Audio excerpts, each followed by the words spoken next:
मेरे भाइयों बहनों साथियों, स्वागत है आप सबका मेरे यूट्यूब चैनल हरेली में। फ्रेंड्स, इन दिनों हमारे इस्पात नगरी भिलाई में सभी मुख्य मार्ग पर इस तरह से हमारी शिवानी बहन जी का बोर्ड होर्डिंग्स लगा हुआ मिलेगा।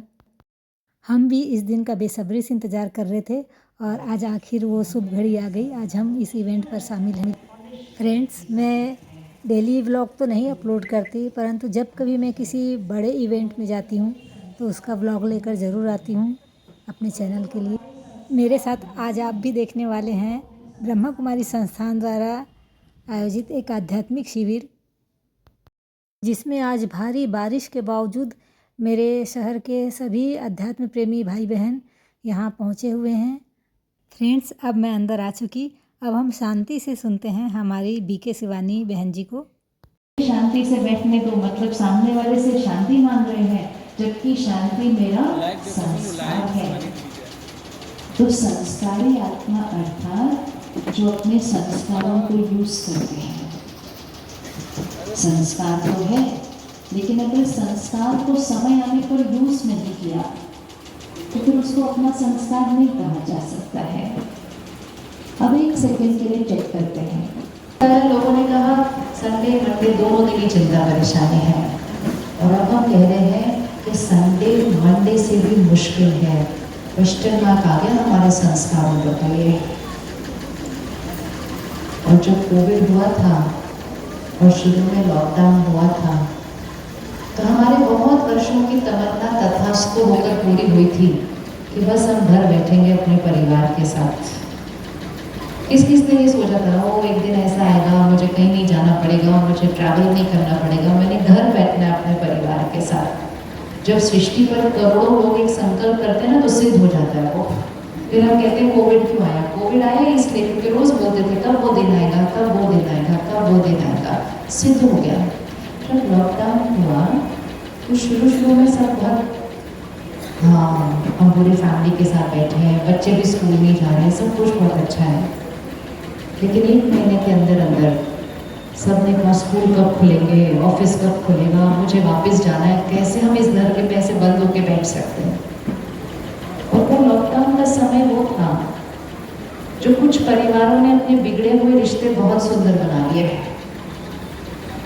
और कुछ परिवारों ने अलग होने का निर्णय ले लिया,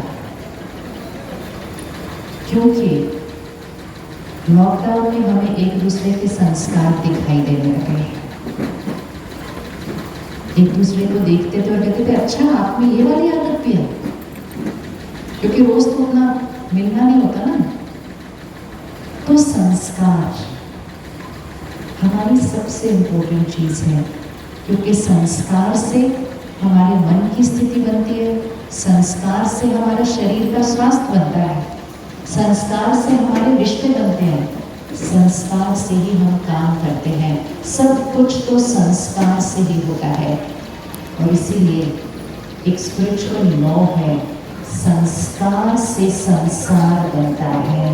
बोलिए संस्कार से संसार मतलब मेरा संसार, मेरी दुनिया।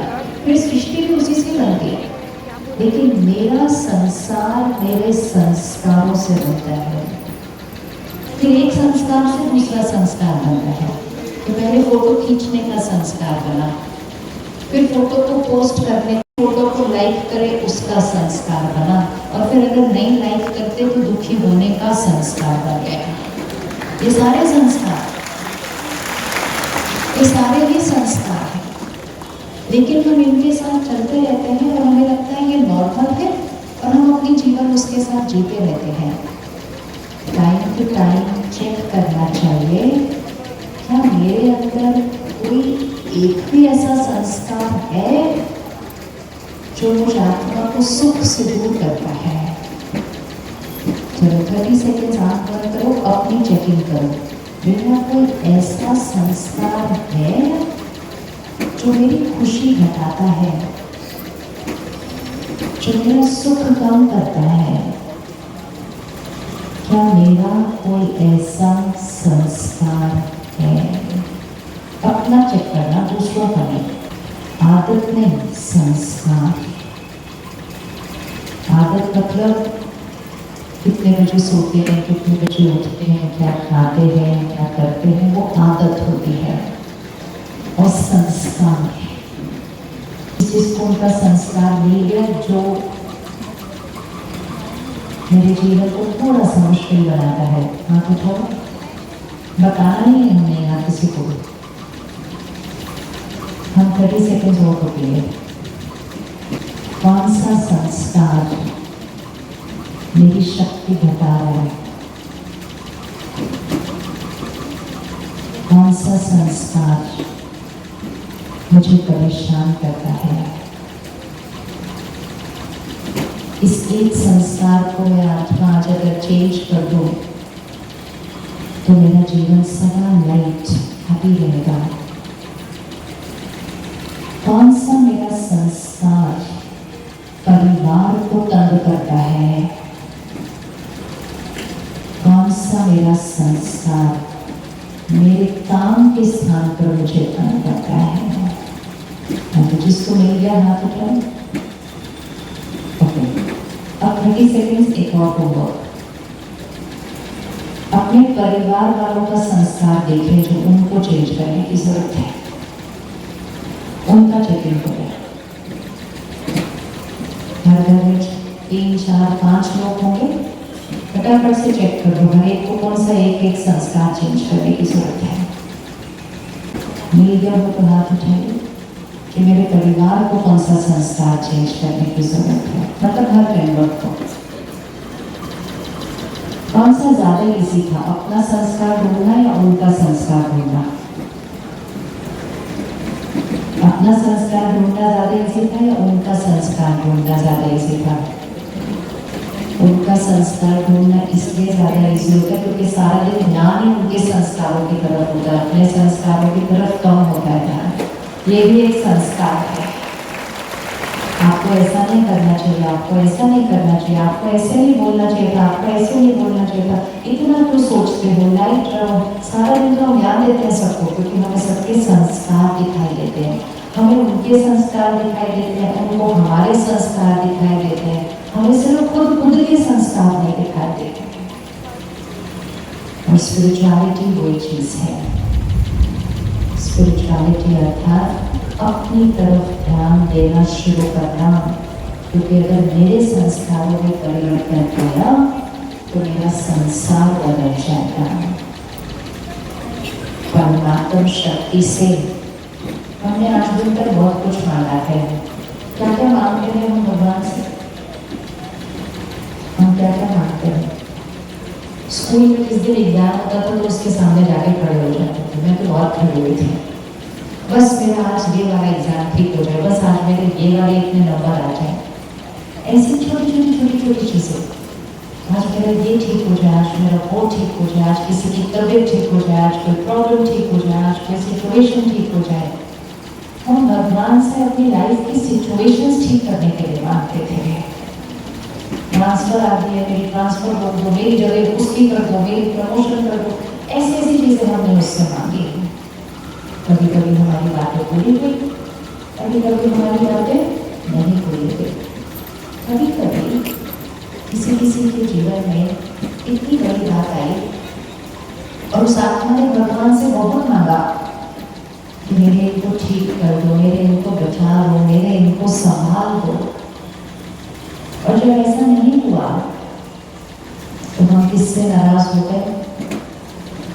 हम किससे नाराज हो गए? हम उससे नाराज हो गए, क्योंकि कहीं ना कहीं हमने बचपन से सुना था कि हमारे जीवन में जो कुछ हो रहा है वो किसकी मर्जी से हो रहा है? पत्ता भी ईश्वर की मर्जी से हिलता है। ये दुनिया भगवान की मर्जी से चलती है। राइट और रॉन्ग? कौन कौन मानता है इस बात को कि ये दुनिया परमात्मा की मर्जी से चलती है? आप सब स्वीकार करते हैं इस बात को? ये सब कुछ भगवान की मर्जी से हो रहा है, आप स्वीकार करते हैं इस बात को? Yes everybody? अच्छा, तो ये जो आजकल देश में इतनी बारिश चल रही है, इतने लोगों के घर टूट रहे, कई आत्माओं ने शरीर छोड़ा है, उससे 2 साल पहले कोविड आया है। कितने परिवार के सदस्य अपनी यात्रा पर आगे चले गए। आज सुबह सब ठीक था, रात को सब कुछ बदल गया। ये सब कुछ परमात्मा की मर्जी से हो रहा है। क्या ये सब कुछ परमात्मा की मर्जी से हो रहा है? यस, क्या ये परमात्मा की मर्जी से हो रहा है? एक बच्चा सुबह निकलता है लेकिन शाम को वापस नहीं आता है। ये परमात्मा की मर्जी से हो रहा है। एक बच्चा पैदा होता है और पैदा होते ही उसके शरीर में कोई बहुत बड़ा रोग है। ये परमात्मा की मर्जी से हो रहा है।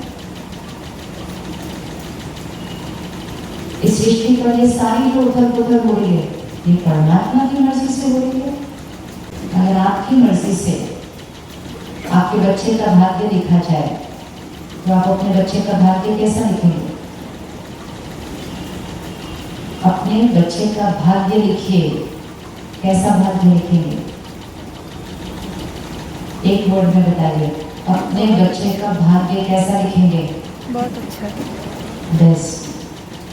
कभी कभी बीमार, कभी कभी बीमार, कभी कभी स्कूल में फेल,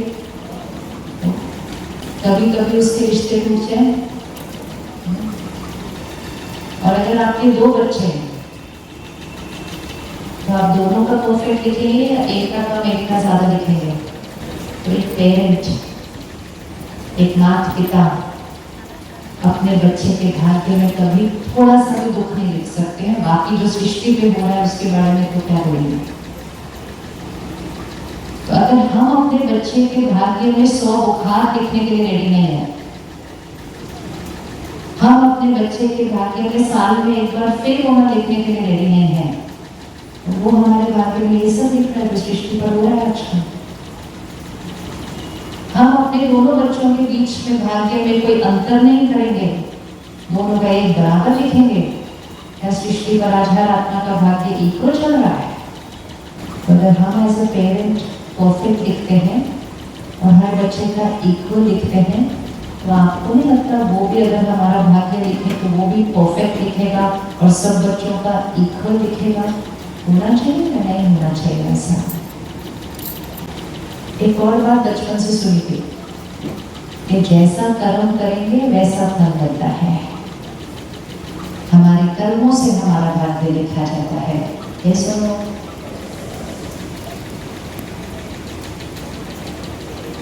दो ऑप्शन है, आज फाइनल कर देते हैं।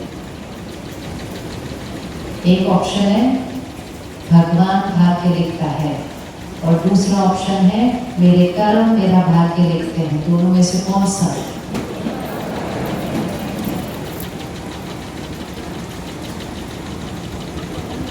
सेकेंड वन ना? तो फिर फर्स्ट वाले में इसके बाद कभी हाथ मत उठाना फिर से, क्योंकि होता क्या है, हमने कहीं से सुना, हमने उस पर बैठकर चिंतन भी नहीं किया। इस सृष्टि पर आजकल इतना कुछ हो रहा है, भगवान ऐसा क्यों करेगा हमारे साथ? तो उससे क्या होता है, जब हमारे जीवन में कोई भी संकट आती है, कोई बात आती है, हम उसका इल्जाम किस पर रख देते हैं? हम कहते हैं उसकी भाई, उसने किया। और फिर इतना उसको पुकारते हैं, इतना उससे मांगते हैं, और फिर भी अगर वो बात ठीक नहीं होती है तो हम किससे नाराज हो जाते हैं? हम उससे नाराज हो जाते हैं।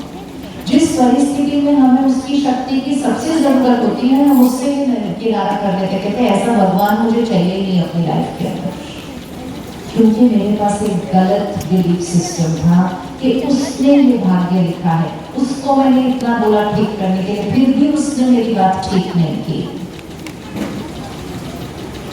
एक गलत बिलीफ सिस्टम हमारा जीवन जीने का तरीका बदल देता है।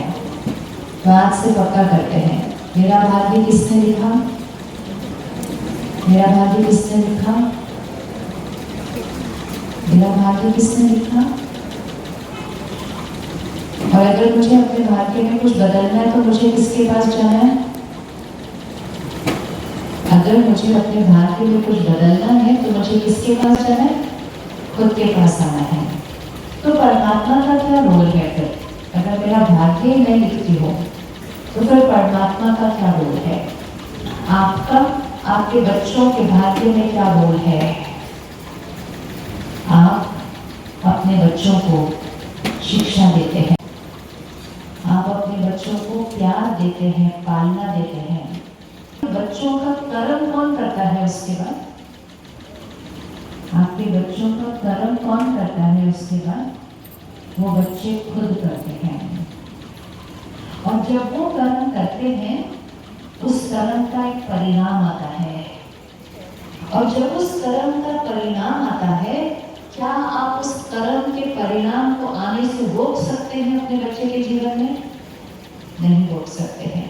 लेकिन फिर उस टाइम आपका रोल क्या होगा? परिणाम आता है, तब भी आप अपने बच्चे को उस परिणाम का सामना करने का ज्ञान देते हैं, राय देते हैं, उस परिणाम को फेस करने की शक्ति देते हैं, प्यार देते हैं।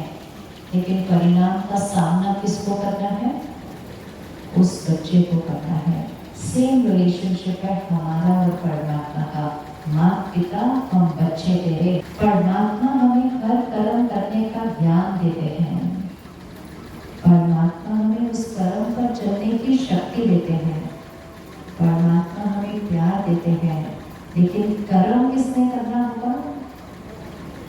कर्म किसने करना होगा? वो मैंने करना होगा। तो दो ही चीज है हमारे जीवन में जो सबसे इम्पोर्टेंट है, और वो दो चीजें हैं हमारे कर्म और हमारे संस्कार, क्योंकि संस्कार से ही कर्म बनेगा। और ये जो शक्ति है आत्मा, इस पर हर संस्कार और कर्म रिकॉर्ड होता जा रहा है। एक क्षण आएगा, मैं आत्मा शरीर छोड़ूंगी। हमें से कौन कौन शरीर छोड़ेंगे? ये याद रहना चाहिए कि मैं आत्मा एक क्षण में शरीर छोड़ूंगी। और कोई चीज निश्चित हो या ना निश्चित हो, ये बात निश्चित है कि I will die, I will, मैं आत्मा शरीर छोड़ूंगी। और जिस क्षण में आत्मा शरीर छोड़ूंगी, मैं अपने साथ क्या लेकर जाऊंगी? क्या लेकर जाऊंगी? दो ही चीजें लेकर जाऊंगी। क्या क्या मैं पीछे छोड़कर जाऊंगी? चलो अब एक बार बताओ, जब आप शरीर छोड़ेंगे आप क्या क्या पीछे छोड़कर जाएंगे? ये शरीर, ये तो उसी दिन खत्म कर दिया जाएगा। और क्या छोड़कर जाएंगे पीछे? परिवार। और क्या छोड़कर जाएंगे पीछे? सब कुछ जो इकट्ठा किया जीवन में। इवन पढ़ाई पीछे रह जाएगी, फिर से नर्सरी में जाना पड़ता है। आत्मा शरीर छोड़ के नया शरीर लेती है, उस बच्चे को फिर से नर्सरी में जाना पड़ता है। सिर्फ एक चीज है जो साथ जाएगी, कर्म और संस्कार। और वो आत्मा शरीर छोड़ेगी, दूसरा शरीर लेगी। छोटा सा बच्चा पैदा होता है, वो संस्कार अपने साथ लेकर आता है, और जिस दिन वो बच्चा पैदा होता है, जन्म पत्री भी उसी दिन बन जाती है। और वो जन्म पत्री किस आधार पर बनी? कर्म और संस्कार जो वो आत्मा अपने साथ लेकर आए। उसी क्षण दो बच्चे पैदा होते हैं, उसी हॉस्पिटल में पैदा होते हैं, ग्रह वही है, लेकिन दोनों का भाग्य अलग अलग है।